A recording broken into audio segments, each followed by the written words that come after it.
जैसे 3-4 हजार लोगों का भोजन है, तो 3-4 हजार लोगों का 2 मिनट ध्यान से सुनना प्लीज। भाई साहब मेरी तरफ आप ध्यान से सुनिए, मेरी आंख में आंख डाल करके देखिए आप। भगवान श्री कृष्ण ने अर्जुन से एक ही बात कही कि अर्जुन ध्यान से सुनो, ध्यान से सुनो। अगले आदमी को इतना ध्यान से सुना है, बोले भगवान कहना क्या चाह रहे हो? बोले ध्यान से सुनो, आप ध्यान से सुनो, और नहीं सुनो तो अभी और सुनो एक अध्याय। 18 अध्याय उन्होंने सुनाए, बोले ध्यान से सुनो। इस समस्या देश की सबसे बड़ी ये है कि लोग ध्यान से नहीं सुन रहे। तो आप मेरी बात को ध्यान से सुनिएगा। अगर आपको जीवन में सफल होना है, जमीन में गड़ा हुआ धन, खोई हुई प्रेमिका, विदेश की यात्रा, घर में अगर काम नहीं बन रहा है, बच्चे बच्ची की सगाई नहीं हो रही है, तो आप मेरे से मिलिएगा।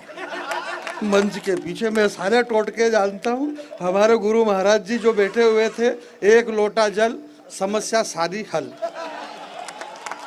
इन्होंने टोटके इतने सिखा दिए हमको। अब टोटके इतने हमारे पास में हो गए, तो हमने ये टोटका सीखा कि मान लो 3-4 हजार लोगों का भोजन बनाना है, 2-3 बाईसा की एक साथ शादी है, 3 बारात आएगी, कितने लोगों की रसोई? बोले 4,000 लोगों की रसोई। तो वो जो हलवाई रहता है, वो बात को ध्यान से सुनना हेमंत भाई, 4,000 लोगों का भोजन और हलवाई से हमने बात करी। हलवाई तो समझ रहे हो ना श्रद्धा? आपके नागपुर में हलवाई बोलते क्या बोलते हैं उसको? नहीं मालूम नहीं, ये कह रहे थे कि नागपुर से ही सब चलता। अरे कहीं से ही नहीं चल रहा अब कहीं से भी नहीं चल रहा, सब अपने अपने ही चला रहे हैं। अब सब अपने अपने चला रहे हैं, नागपुर से नहीं चल रहा। मैं ये कह रहा था आपके बीच में कि 4,000 लोगों की रसोई, तो अपन ने जिस हलवाई से बात करी, उस हलवाई ने कहा, बोले कितने की रसोई? बोले 4,000 लोगों की रसोई। बोले ठीक है, 4 बोरी शक्कर गलेगा। रसोई में मीनू क्या है? बोले फलाना अमका ढिमका सब कर दिया। बोले 80,000 रुपये।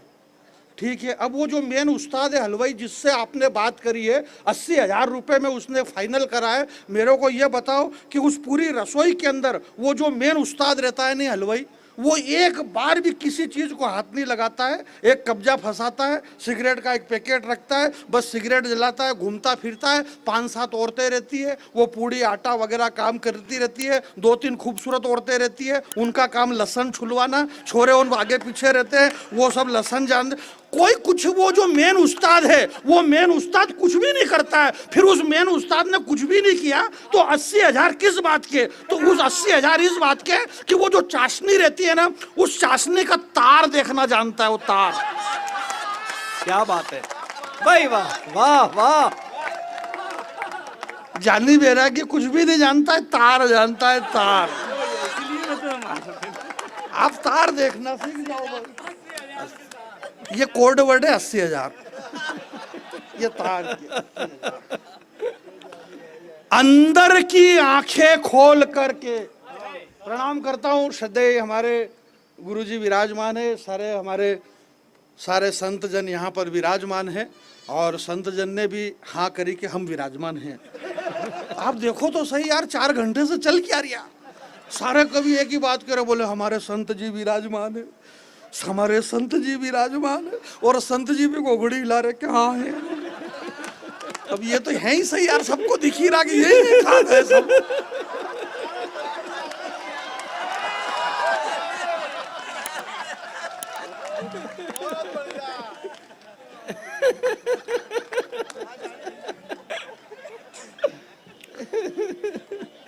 मैं ये कह रहा था कि अंदर की आंखें, भैया जी, अंदर की आंखें खोल करके। पंकज भाई, आपने बहुत अच्छा कवि सम्मेलन की शुरुआत हमारे पंकज भाई ने करी, और अच्छी ओपनिंग करी इन्होंने। हमारे सौरभ भाई ने श्रेष्ठ संचालन करा। हमारे श्रीवास्तव जी श्रेष्ठ गीतकार है, मैं उनका बहुत बड़ा प्रशंसक हूँ।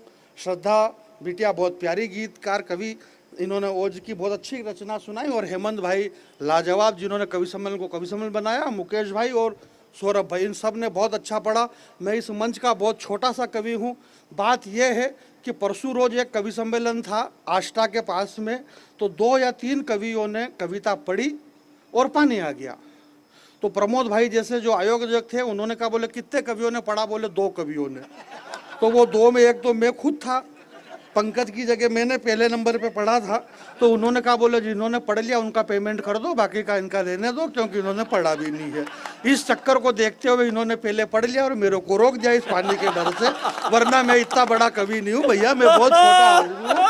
ये सारे बड़े कवि भैया, अपने को ऐसे गीत और मुक्तक छंद ऐसा कुछ भी सुनाना नहीं आता भाई। ये सारे व्याकरणबद्ध कवि हैं, इनके पास में व्याकरणों के गीत हैं, ये व्याकरण जानते हैं। मैं कुछ भी व्याकरण नहीं जानता हूँ, मैं सिर्फ कारण जानता हूँ, मैं कारण का कवि हूँ। तो मैं आपके बीच में ये कह रहा था कि जितनी चिंता हमारे भाई ने जो प्रथम शुरुआत करी, सौरभ भाई आपने संचालन श्रेष्ठ, संचालक की भी बीच बीच में तारीफ करना जरूरी, वरना ये संचालक से अगर थोड़ा सा भी बिगाड़ हो और मन में थोड़ा सा भी अगर मन मुटाव हो ना, तो इसका एक ही काम रहता संचालक का कि अब आइए इस मजबूत इमारत को खड़ी करने के लिए, सुंदर इमारत के लिए मजबूत पत्थरों का नींव में जाना जरूरी है, और पहले नंबर पे चेप देता है आदमी। वो पत्थर बेचारा अंदर के अंदर ही, इमारत ऊपर सुंदर सी खड़ी रहती है और बाद में अपनी मर्जी से चुटकुले पहले रहते हैं, वो बेचारा अंदर पड़ा रहता है। एक बार मेरे को कवि सम्मेलन में, सांवरिया जी के पास में कवि सम्मेलन था, तो एक मैं रियल बता रहा हूँ हेमंत भाई, तो उस संचालक ने, तो मैं वहाँ सांवरिया जी का कवि सम्मेलन, तो मेरे ससुराल के सारे लोग आए, अरे बोले जीजा जी जा रहे तो अपन भी चलो। तो मेरी सालिया के लड़के, सालिया के लड़के लड़की सब जो मेरे को जीजू जीजू कहते थे, आजकल जीजा के अलावा जीजू कहने लग गए। तो वो सब वो सामने बैठे बोले जिया जी इतने बड़े कवि हैं, फूफा जी इतने बड़े कवि हैं। अब उनको ये मालूम नहीं अपनी संचालक से कम बनती है।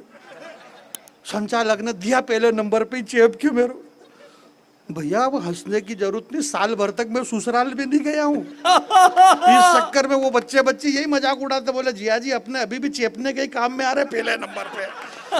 तो इनसे सारी चीजें हैं। सनातन धर्म की ध्वजा को धारण करके जो आज भी यहाँ पर हमारे बीच में मूर्तिवत खड़े हुए हैं, जिनकी मूर्ति हमारे हृदय में विराजमान है, यहाँ पे जितने हुक्म विराजमान है, मैं एक निवेदन करना चाहता हूँ कि 85 वर्ष के गोरा बादल, तलवार लगी पेट में तो अंदर से आंतेड़े की पोटली बाहर निकल गई। तलवार लगी, अभी मैं तलवार नहीं मार रहा हूं, एक बात कह रहा हूं मैं आपको, जब तलवार लगी तो 85 वर्ष की उम्र में गोरा बादल जी के पेट फटा, अंदर से आंतेड़ियों की पोटली बाहर आ गई।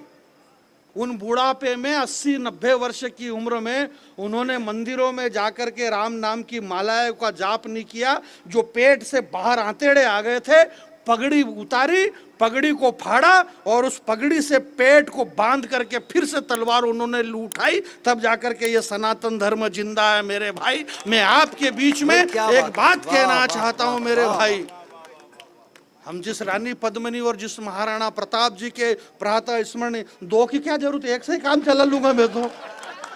मेरे भाई मेरा एक से ही बहुत बढ़िया, मैं धाप गया हूँ, एक से भी धाप गया हूँ मैं, गले गले धाप गया हूँ मैं। और ये दो भी दूर दूर रखना है तो थोड़ी पास पास तो रखो, इस दो की कोई जरूरत नहीं यार, एक से ही बढ़िया इसको रख लो। इससे क्या है, साउंड वो होता है। क्या नाम आपका?